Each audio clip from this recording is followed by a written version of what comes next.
భారతీయ ఛానల్కి స్వాగతం. జై శ్రీరామ్, హర్ హర్ మహాదేవ్.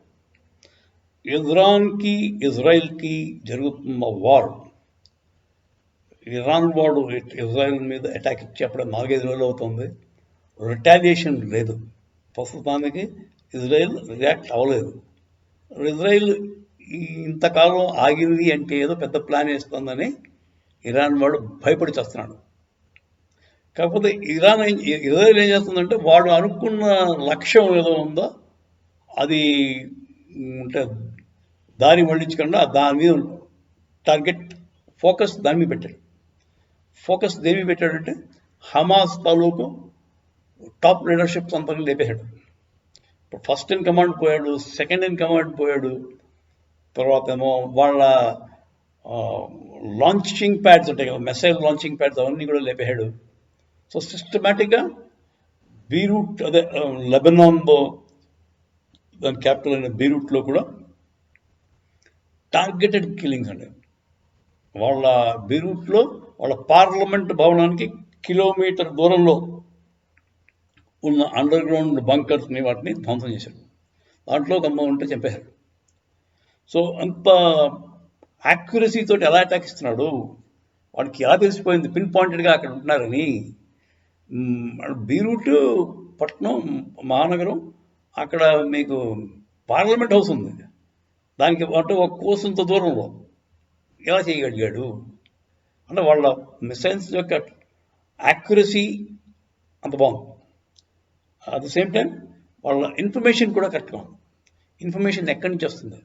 లెబనాన్లో ఒక 5% 5-10% టెర్రరిస్ట్ భావజాలం కలిగిన కట్టర్ ముస్లిం తప్ప మిగతా వాళ్ళందరూ కూడా ఎందుకు వచ్చింది బాబు మాకు వీళ్ళ నుంచి, మాకు హమాస్ నుంచి విముక్తి కావాలని కోరుకుంటున్నారు.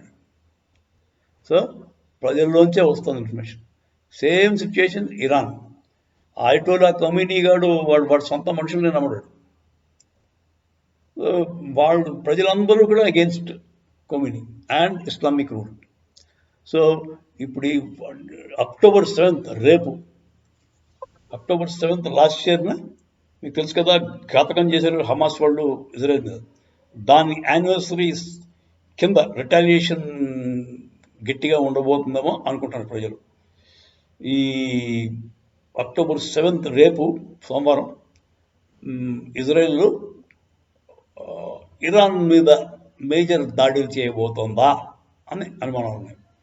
బేసిక్గా వాళ్ళ ప్రజల మీదకి వెళ్తాడు, టార్గెటెడ్గా ఉంటుంది వాడు కిల్లింగ్. ఐటోలా ఖమేనీ గాడు ఎక్కడ ఉంటే వాడిని అక్కడ లేపేయడానికి అవకాశం ఉంది. వాడు లేపేస్తే దేశానికే దరిద్రం, దేశం కాదు ప్రపంచానికే దరిద్రం వదిలిపోతుంది. పర్టికులర్గా ఇరాన్ దేశానికి దరిద్రం అవుతుంది. సో ఐటోలా ఖమేనీ గాడిని లేపేసి ప్లస్ వాళ్ళ న్యూక్లియర్ ఎస్టాబ్లిష్మెంట్ ఉంది, దాన్ని కూడా న్యూట్రలైజ్ చేసేసి, న్యూట్రలైజ్ చేయడం దాన్ని బాంబులు పెట్టి మళ్ళీ పెట్టేస్తే మొత్తం మళ్ళీ మొదటికి వచ్చేస్తుంది స్టోరీ అని. సో ఆ 2 పనులు అకంప్లిష్ చేస్తే ఇంకా ఇరాన్ లెక్కన కొట్టించండి. ఇంకోటి కూడా చేయాలి, ఇంకోటి కూడా చేద్దామని వాళ్ళ ప్లాన్ ఉంది. ఏంటంటే అది వాళ్ళ ఆయిల్ రిఫైనరీస్ ఆ సెటప్ ఉంది కదా, ఎక్స్ట్రాక్షన్ యూనిట్స్ ఉంటాయి, వాటి మీద కూడా బాంబులు 2 వేశారంటే ఇంక ఫైనాన్షియల్గా కూడా ఇరాన్ పని అయిపోతుంది.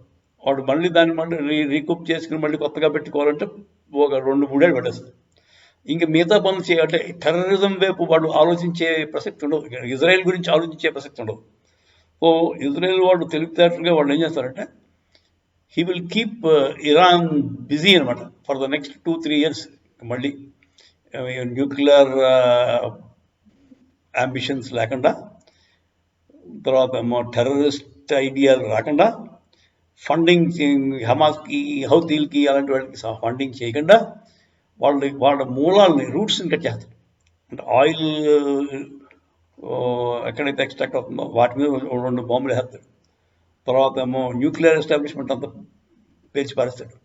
తర్వాత ఐటోలా ఖమేనీ గాడిని లేపేస్తే ఇంకా శాశ్వత మొత్తం వెస్ట్ ఏషియా అంతా కూడా శాశ్వతంగా శాంతి వచ్చేస్తుందని అనుకోవచ్చు. ఇదండి ఇరాన్ మీద ప్రతీకారం ఇలా తీర్చుకుంటాడేమో అని నా అంచనా. జై శ్రీరామ్. హర హర మహాదేవ్.